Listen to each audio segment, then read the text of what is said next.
Today, I would like to take you a journey of a lady who had undergone a very massive stroke of the brain. Her name is Asha Gore. It was a midnight story one day, a month or 1.5 months before.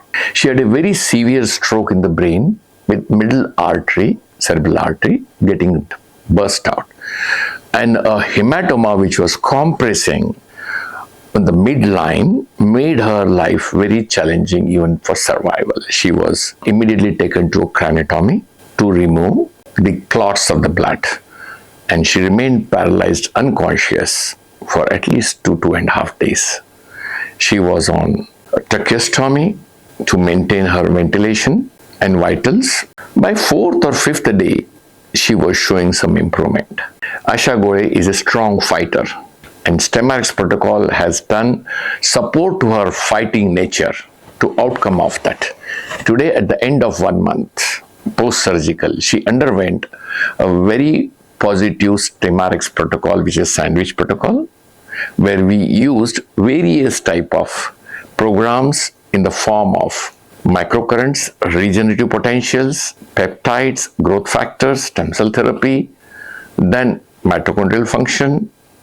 And trust me, this lady today, you can see standing here with me, smiling as if she doesn't have any kind of remnant of neurological deficit. I wish you, particularly Asha Gore, to have a wonderful future and lead a life as if she never suffered the stroke. This is the beauty of StemRx. On the 19th of July, my mom was cooking food, and all of a sudden she fell down. I mean, we were in the house itself. We went there in the kitchen and we saw her lying down. She had difficulties in breathing, and we thought it's just a normal, she just fainted or something, and we were there. And within a few seconds or within some minutes, she lost her breath, and it was very depressing. It was very difficult for us to cope up with things.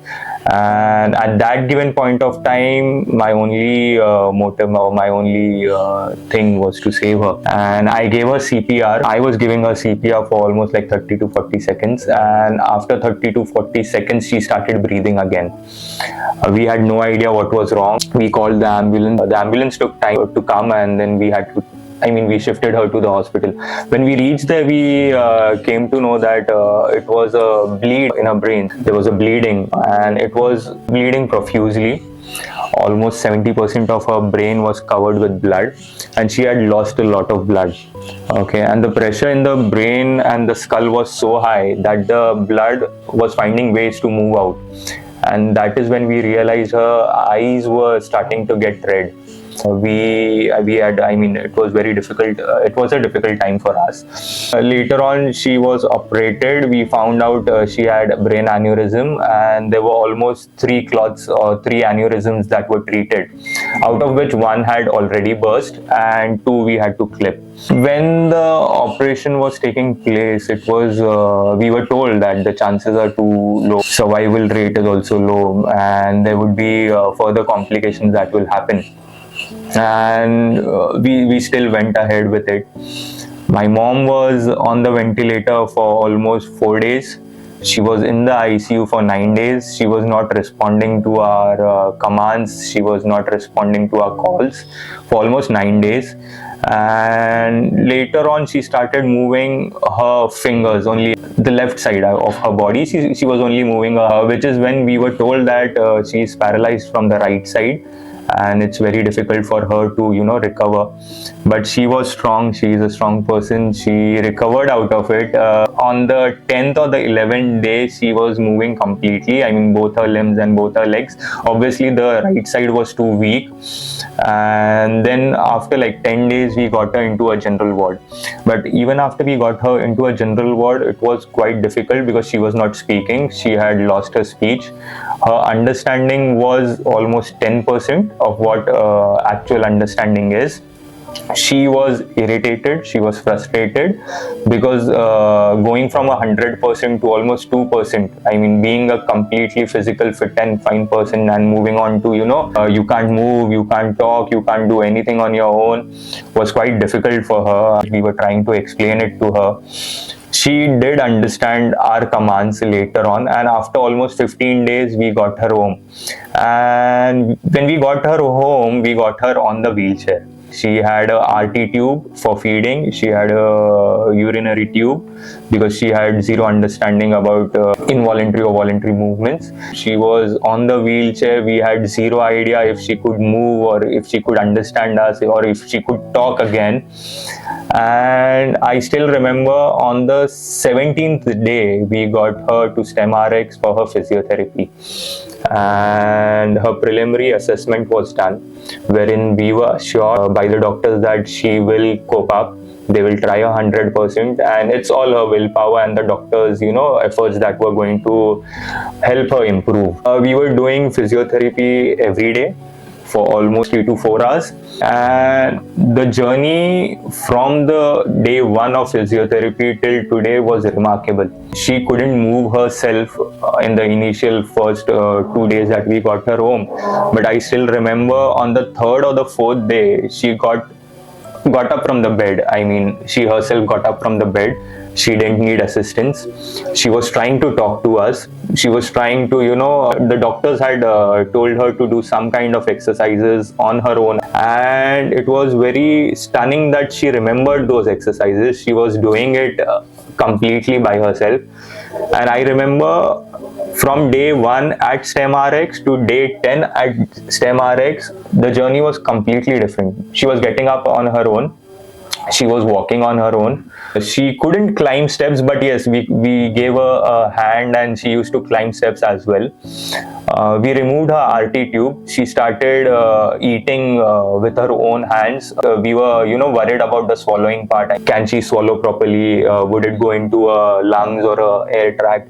But that was not the case. She could swallow properly. She could move properly. She could drink water. And slowly and steadily, I remember after like 3 or 4 more days, we got a urinary tube removed, and she was well. I mean, she had her bowel movements. She understood everything. She could walk on her own. She could change clothes on her own. She could do all of her personal things that are necessary for a person to, move ahead in a day-to-day life. She could do it on her own. Assistance was not needed. The doctors out here always motivated her to do things on her own. So whenever we took her home and we told her, let it be aside, I mean, let me help you. And she always told us, no, she'll do it on her own. Right now, she can do all of her stuff on her own. It's been like 1 month that we are here. She has started cooking. She makes fish, she makes chapatis. We don't send her too much into the kitchen, but it's her willpower that she tries to do it. She tries to make recipes, 100% like they were before. The food still tastes the same. And she has started forming sentences as well as of now. She has started writing things we have given her a slate. She has started writing things on the slate. She can read properly. She can watch movies. She understands what's going around. She tries to talk to us. The words are a bit jumbled up, but yes, there has been improvement from a person from where doctors told us that nothing is going to happen and it's very less of a chance to save her. 5-10% of a chance that we could save her. And right now she's next to me sitting all well and fine. She can talk. Not talk completely, but at least 30-40%. And yes, we do understand what she says. So it has been a remarkable journey, all thanks to StemRx. Wherever she is as of now is all by the grace of the doctors out here. Initially, it was paralysis, wherein we were right after the operation, we were told that there are very few chances that she can move below the neck. Next day, she was moving her fingers on the left hand. She was trying to move her leg on the left side, wherein then doctors told us, okay, the left side looks okay, but the right side is not moving. So we suppose there might be, a paralysis on the right side. But after a few days, she started moving her right side as well. But when we did a couple of tests to, gauge the muscle strength and all, her right side was weak. Very weak. She couldn't even lift her hand. She was so weak. And the movements on the right side were very abrupt. There were no stable movements. If we told her to raise her hand, okay, it would always go haywire. I mean, she could raise it, but it would sway everywhere, left, right. But right now, if you see, she is very fit and fine. I mean, she can move perfectly. So it's a 10 on 10 on power on both the sides now. It was only because of the doctors out here she is improving, because a connect is necessary, a family connect or a family bond is necessary. She is spending almost 4 hours here. I go to office, my wife goes to office, so we are working. We giving her time is very limited, okay, wherein we have to rely on the doctors.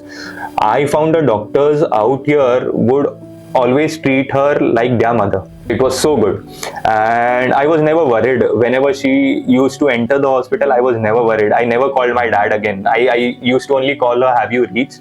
And he used to say yes. And later on, I never called my dad because I knew they are going to take care of it. StemRx is way ahead, and it's completely different. The people that you have here, the doctors that you have here, it's very good. I mean, the behavior and the expertise that they hold is way beyond what you could imagine. Earlier, we were worried.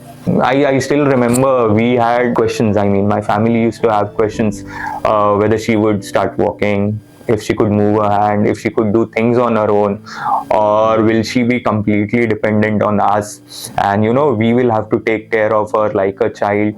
And we had doubts. We 100% had doubts whether she could improve or not.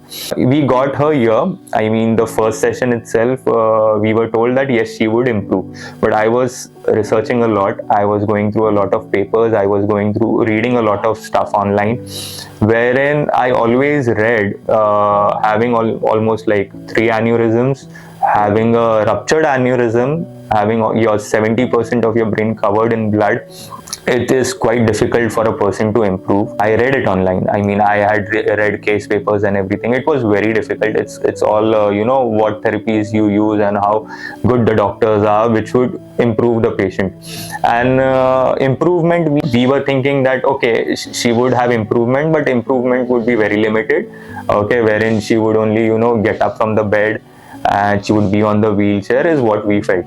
But now when I look at her, she is almost 70% of what she was earlier. It's only 30, and it's been only 2 months. It's not even 2 months. I mean, it's still 3 more days left for 2 months. So being 70% within 2 months is a huge task. We would give time. We were told it would take like 4 or 5 months for her to recover. Okay, which was told by our doctor who operated her. He told that it would take 6 months, 7 months, 8 months, but it would take time to recover. Having her recovered in 2 months is quite fabulous. I mean, we never expected this, and she is here today. With this kind of recovery is too much. I would like to thank Dr. Mahajan. I would like to thank the entire team of StemRx. Okay, the physiotherapy department, yoga department. I mean, everyone. I don't want to miss out on anyone.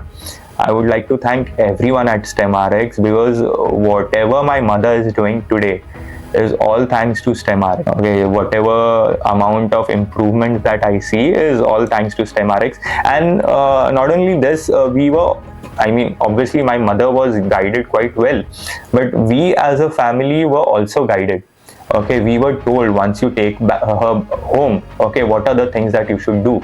It is not only the doctors who would treat her at the hospital. We have to treat her at home as well. But we were very clueless. I mean, what could we do at home? But the doctors at StemRx gave us tips, told us tricks that we could do at home which could improve her. Even the smallest of the things that they told have helped her improve. So I would like to thank StemRx for that. Last thing that we would do is that I'm really happy for you guys. You could just hug her once and we could just end this. Yeah, you could just hug her once, because she's not smiling since long time.